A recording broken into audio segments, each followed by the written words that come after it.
Welcome back, everybody. As you can see, I got the new radiator on the 140, and we'll look here. Got all the new hoses, new belt, new water pump, painted everything red like it's supposed to be, and I've got it topped off with antifreeze.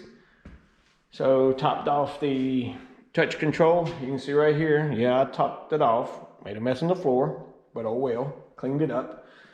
All right, just for giggles, we're gonna turn it on and we'll turn the key and see if she'll start. Here we go. There it is.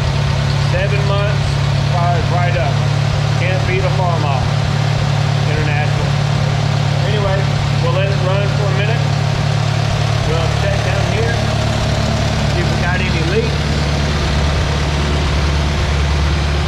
Don't see anything leaking. I still got to paint my pans for the bull gears. That's okay, do that later.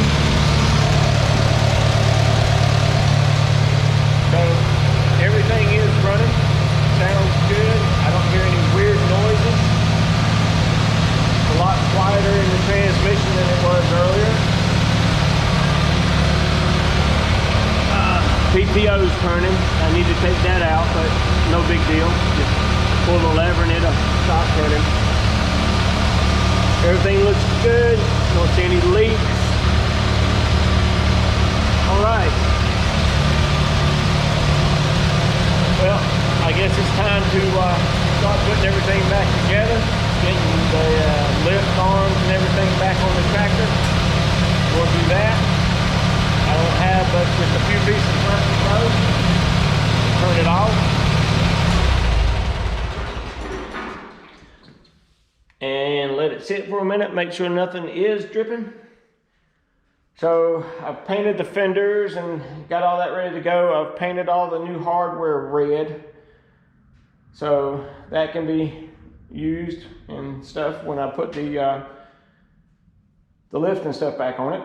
So that's about it for the little 140.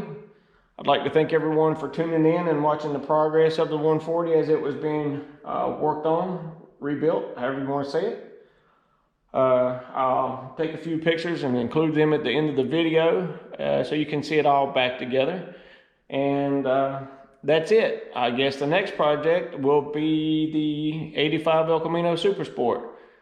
I'm gonna go up there and do a little walk around the bit. My dad's already started taking it apart. Just a few things, chrome molding the rails on the bed. So I'm gonna do a little walk around video of that and let you get a good look at that before I get started on it. And I'll let you see me cut out quarter panels and weld new quarter panels in. All right, well, thanks for watching. Stay tuned for the pictures at the end of the video. Have a good night.